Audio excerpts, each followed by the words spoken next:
In the heart of a city, known for its lights and luxury, one man stepped out of the shadows, not but for himself, but for three children who had no one else. Mute, homeless, and forgotten by most, he entered a restaurant seeking only warmth and help. What happened next silenced a room, exposed true character, and reminded everyone watching that dignity doesn't wear a suit and heroes don't always speak. On a cold November night in Atlanta, while the city lights shimmered like expensive perfume on glass, Samuel Wright sat quietly beneath the 14th Street overpass. At 72, he had the posture of someone who'd carried more than his share of weight. But tonight, his bones ached not from age, but from helplessness. Samuel had not spoken a word in over 20 years. His voice had been taken by a factory explosion that collapsed part of the roof, crushing his throat and damaging his vocal cords beyond repair. He was just another line worker, forgotten in a compensation file, somewhere left to rebuild his life in silence.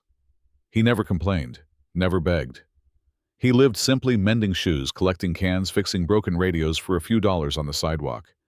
And now he cared for three children that weren't his. Carlos was 9, tough but already tired.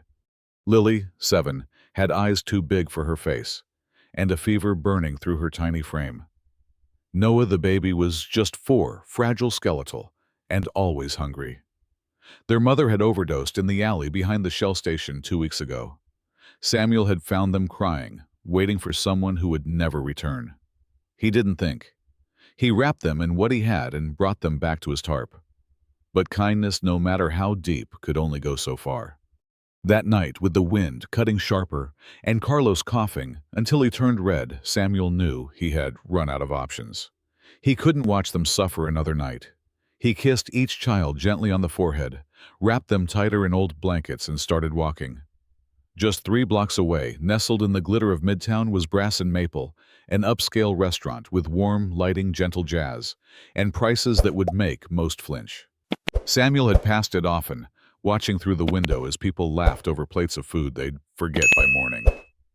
He never stepped inside. Until now. The warmth hit him first. Then came the stares.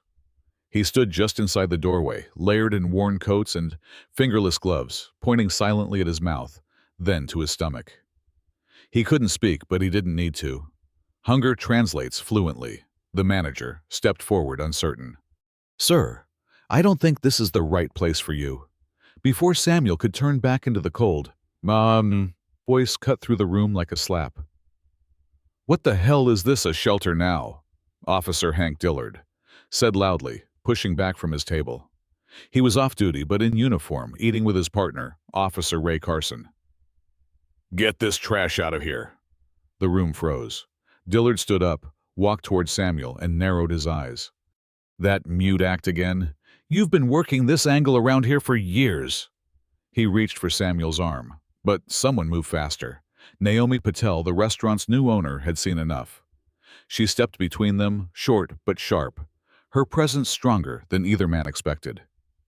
"Officer," she said firmly, "let go of him." "Now." Dillard blinked. "Ma'am, he doesn't belong here. He's not bothering anyone," she replied. "He's staying." The tension broke like glass under pressure. Naomi turned to the room voice, shaking but steady. "His name is Samuel Wright. He lost his voice in a factory explosion 20 years ago. He's been living under the overpass for months, and he's caring for 3 abandoned children whose mother died 2 weeks ago." Gasps filled the air. "He gives them everything he has. Tonight he came here because he's out of options." Officer Carson looked down at his plate, then at his own hands. His daughters were at home right now, warm and safe. Without a word, he stood up, pulled out his wallet, and placed $200 on the table in front of Samuel. Naomi followed, placing 300 more. Then it spread. A couple near the bar approached, placing a $100 bill and a wool coat on Samuel's chair. A woman from the far booth brought over a blanket. A veteran leaned in and handed Naomi a bottle of children's antibiotics. "It's from my emergency pack," he said. "They need it more than I do." Even Dillard, red-faced and quiet, slowly reached into his wallet and left a crumpled bill on the table. No words, just shame. Samuel sat stunned. He ate slowly, tears rolling down weathered cheeks, hands shaking around the spoon. No one rushed him. No one looked away.